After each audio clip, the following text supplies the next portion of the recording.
جیسے کہ آپ جانتے ہیں کہ نگراں وزیر اعلیٰ پنجاب محسن نقوی پاکستان کرکٹ بورڈ کے نئے چیئرمین بن گئے ہیں. اب ان کے آنے کے ساتھ کافی چیزیں بدلیں گی, کافی چینج ہوں گے, ان کے لیے بڑے چیلنجز ہیں. اس پر بات کرنے کے لیے آج اسپورٹس کورسپونڈنٹ شاہد ہاشمی صاحب ہمارے ساتھ ہیں. شاہد صاحب السلام علیکم. وعلیکم السلام. شاہد صاحب سب سے پہلے تو بتائیے گا کہ محسن نقوی کے لیے سب سے بڑے چیلنجز کیا ہیں اس نئے رول میں؟ دیکھیے, سب سے بڑا چیلنج تو پی ایس ایل کا انعقاد ہے. پی ایس ایل اوپر جا رہی ہے, جس طرح ہم نے دیکھا لائیو اسٹریمنگ رائٹس, ٹیلی ویژن رائٹس اور میڈیا رائٹس سارے بڑے زبردست اضافے کے ساتھ فروخت ہوئے ہیں. تو پی ایس ایل اوپر جا رہی ہے, لیکن اس کو مینٹین کرنا, بڑے اسٹارز کو لانا, مختلف بورڈز کے ساتھ بات چیت کرنا کہ ان کی بائی لیٹرل سیریز, جس طرح افغانستان اور سری لنکا کی بائی لیٹرل سیریز کلیش کر رہی ہے, افغانستان آئرلینڈ کی سیریز بائی لیٹرل کلیش کر رہی ہے, وہ نہ ہو.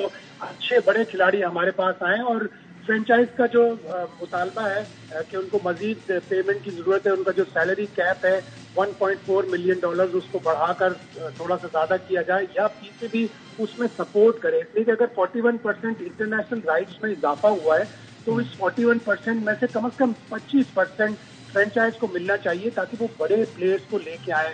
کچھ اسٹیگنیٹ سی لگ رہی ہے P S L in terms of foreign players, کہ بڑے فارن پلیئرز نہیں آتے. آسٹریلیا کے اگر آپ کو فارن پلیئرز لانے تو آپ کو سیلری کیپ بڑھانا پڑے گا, یہ ایک چیلنج ہے. پھر اگلے سال اگر اللہ کرے محسن نقوی اگلے سال تک رہتے ہیں, 2025 تک رہتے ہیں, تو چیمپئنز ٹرافی آ رہی ہے. چیمپئنز ٹرافی میں that is a big challenge.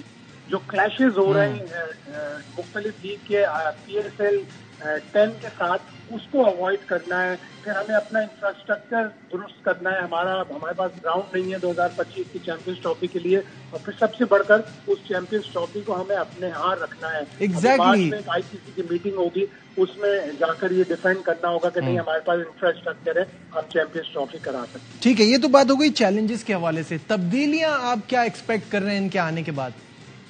دیکھیں, بہت زیادہ تبدیلیاں نہیں ہونی چاہیے. ابھی آپ نے ایک دم سے ورلڈ کپ کے بعد تبدیلیاں کی.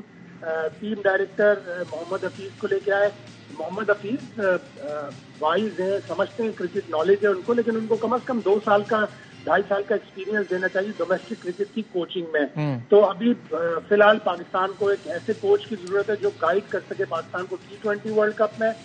کپتان آپ نے شاہین شاہ افریدی کو بنایا ہے, انہیں کو مینٹین کریں, ان کو وائٹ بال کی دونوں فارمیٹ میں کپتانی دیں, ون ڈے میں بھی دیں, وہ کہ ابھی ون ڈے کافی دور ہے, لیکن ساری توجہ اب اس T20 ورلڈ کپ کی طرف ہونی چاہیے, جس میں آپ 4 مہینے رہتے ہیں, آپ کو اس کی طرف جانا ہے. بالکل صحیح. آپ کو اسٹاف بھی چاہیے, اس کے لیے آپ کو پریپریشن بھی چاہیے بڑی سیریسلی. ٹھیک ہے, بہت بہت شکریہ شاہد ہاشمی صاحب.